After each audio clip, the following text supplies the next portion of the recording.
ನಮಸ್ಕಾರ. ಇಂದು ನಾವು ಎಲ್ಲರಿಗೂ ಗೊತ್ತಿರುವ ಆದರೆ ಎಂದಿಗೂ ಹಳೆಯದಾಗದ ಒಂದು ಕಥೆಯನ್ನ ಕೇಳೋಣ. ದುರಾಸೆಯ ನಾಯಿಯ ಕಥೆ. ಈ ಪುಟ್ಟ ಕಥೆಯಲ್ಲಿರೋ ಪಾಠ ಇವತ್ತಿನ ದಿನಕ್ಕೂ ಎಷ್ಟು ಮುಖ್ಯ ಅನ್ನೋದನ್ನ ನೋಡೋಣ ಬನ್ನಿ. ಮೊದಲಿಗೆ ಒಂದು ಪ್ರಶ್ನೆ. ಅತಿಯಾದ ದುರಾಸೆ ಅದು ನಮ್ಮನ್ನ ಎಲ್ಲಿಗೆ ತಂದು ನಿಲ್ಲಿಸ್ಬೋದು? ಈ ಕತೆ ಇದೇ ಪ್ರಶ್ನೆಗೆ ಉತ್ತರ ಕೊಡುತ್ತೆ. ಇದು ಬರೀ ಒಂದು ನಾಯಿಯ ಕಥೆಯಲ್ಲ, ನಮ್ಮೆಲ್ಲರೊಳಗಿನ ಆಸೆಗಳ ಬಗ್ಗೆಯೂ ಆಳವಾಡಿ ಯೋಚನೆ ಮಾಡುವಂತೆ ಮಾಡುತ್ತೆ. ಸರಿ, ಕಥೆ ಶುರುವಾಗೋದು ಒಂದು ನಾಯಿಯಿಂದ.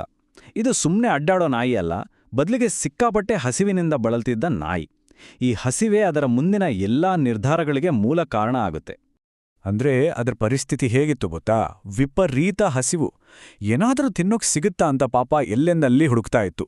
ಅದ್ರ ತಲೆಯಲ್ಲಿ ಬೇರೆ ಯಾವ ಯೋಚನೆಯೂ ಇರಲಿಲ್ಲ, ಬರೀ ಹೊಟ್ಟೆ ತುಂಬಿಸ್ಬೇಕು ಅನ್ನೋದೊನ್ನೇ.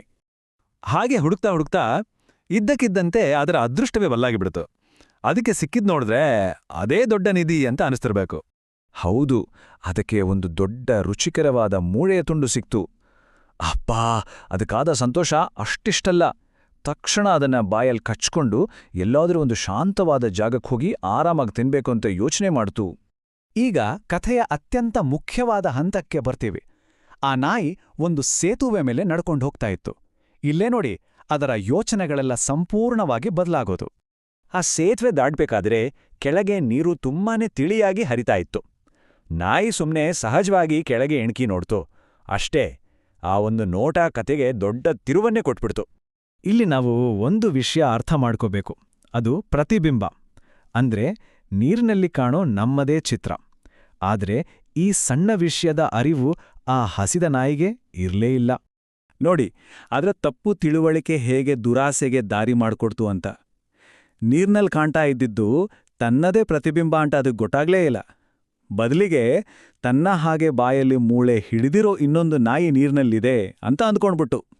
ಆ ಎರಡನೇ ನಾಯಿಯನ್ನ ನೋಡಿದ ಒಂದೇ ಕ್ಷಣದಲ್ಲಿ ಅದರ ತಲೆಯಲ್ಲಿ ದುರಾಸೆಯ ಹುಳ ಹೊಕ್ಕೇ ಬಿಡ್ತು. ತನ್ನ ಹತ್ರ ಇರೋ ಒಂದೇ ಒಂದು ಮೂಳೆಯಿಂದ ಅದಕ್ಕೆ ಸಮಾಧಾನನೇ ಆಗ್ಲಿಲ್ಲ. ದುರಾಸೆ ಅನ್ನೋದು ನಮ್ಮ ಯೋಚನಾ ಶಕ್ತಿನ ಹೇಗೆ ಮಂದ ಮಾಡುತ್ತೆ ಅನ್ನೋದಕ್ಕೆ ಇದಕ್ಕಿಂತ ಒಳ್ಳೆ ಉದಾಹರಣೆ ಬೇಕಾ? ಒಂದಲ್ಲ, ಎರಡೂ ಬೇಕೇ ಬೇಕು ಅನ್ನೋ ಆಸೆ ಅದರ ವಿವೇಕವನ್ನೇ ಮುಚ್ಚಾಕ್ಬಿಡ್ತು. ಆ ಎರಡನೇ ಮೂಳೆ ಅಂದ್ರೆ ಇಲ್ದ ಮೂಳೆಯನ್ನ ಪಡ್ಕೊಳ್ಳೋಕೆ ಒಂದು ಕೆಟ್ಟ ಪ್ಲಾನ್ ಮಾಡ್ತು. ನೀರಿನಲ್ಲಿರೋ ನಾಯಿಯನ್ನ ಹೆದರಿಸಿ ಓಡಿಸ್ಬಿಟ್ರೆ ಅದರ ಬಾಯಲ್ಲಿರೋ ಮೂಳೆನೂ ತನಗೆ ಸಿಗುತ್ತೆ ಅಂತ ಅನ್ಕೋಬಿಡ್ತು. ಅಂದುಕೊಂಡಿದ್ದೇ ತಡ ತನ್ನ ಯೋಜನೆಯನ್ನ ಕಾರ್ಯರೂಪಕ್ಕೆ ತಂದೇ ಬಿಡ್ತು. ಜೋರಾಗಿ ಬೊಗಳೋಕೆ ಬಾಯಿ ತೆರೀತು. ಈ ಒಂದೇ ಒಂದು ಶಬ್ದ ಇಡೀ ಕಥೆಯನ್ನೇ ಮುಗಿಸ್ಬಿಡ್ತು. ಆ ದುರಾಸೆಯ ನಿರ್ಧಾರದ ಪರಿಣಾಮ ಏನಾಯ್ತು? ಅದಕ್ಕೆ ಕಾಯ್ಬೇಕಾಗೇ ಬರ್ಲಿಲ್ಲ, ತಕ್ಷಣವೇ ಉತ್ತರ ಸಿಕ್ತು. ಆದ್ರೆ ಆ ಉತ್ತರ ತುಂಬಾನೇ ದುರದೃಷ್ಟಕರವಾಗಿತ್ತು. ಕಥೆಯ ಅತ್ಯಂತ ಬೇಸರದ ಭಾಗ ಅಂದ್ರೆ ಇದೆ. ಬೊಗಳೋಕೆ ಬಾಯಿ ತೆರೆದ ತಕ್ಷಣ ಅದರ ಬಾಯಲ್ಲಿದ್ದ ನಿಜವಾದ ಮೂಳೆ ಪ್ಲಮ್ ಅಂತ ನೀರಿಗೆ ಬಿದ್ದೋಯ್ತು. ಜೊತೆಗೆ ನೀರ್ನಲ್ಲಿದ್ದ ಆ ಇನ್ನೊಂದು ನಾಯಿಯ ಪ್ರತಿಬಿಂಬನೂ ಮಾಯವಾಗೋಯ್ತು. ಕೊನೆಗೇನಾಯ್ತು? ಎರಡನೇ ಮೂಳೆ ಸಿಗೋದುತ್ತೋ ದೂರದ ಮಾತು, ಕೈಯಲ್ಲಿದ್ದ ಒಂದು ಮೂಳೆಯನ್ನು ಕಳ್ಕೊಂಡ್ಬಿಡ್ತು.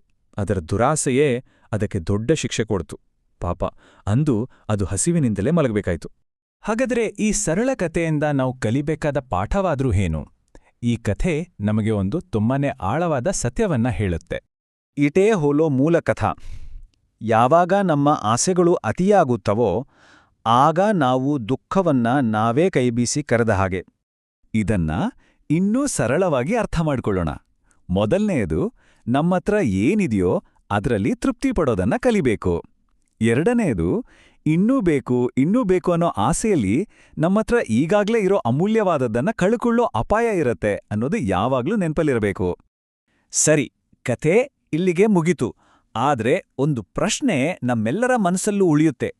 ಆ ನಾಯಿ ಹೇಗೆ ನೀರಿನಲ್ಲಿ ತನ್ನದೇ ಪ್ರತಿಬಿಂಬ ನೋಡಿ ಭ್ರಮೆಗೊಳಗಾಯ್ತೋ ಅದೇ ರೀತಿ ನಮ್ಮ ನಿಜ ಜೀವನದಲ್ಲಿ ನಮ್ಮ ದುರಾಸೆಯು ನಮಗೆ ಯಾವೆಲ್ಲ ಭ್ರಮೆಗಳನ್ನು ಸೃಷ್ಟಿಸಬಹುದು?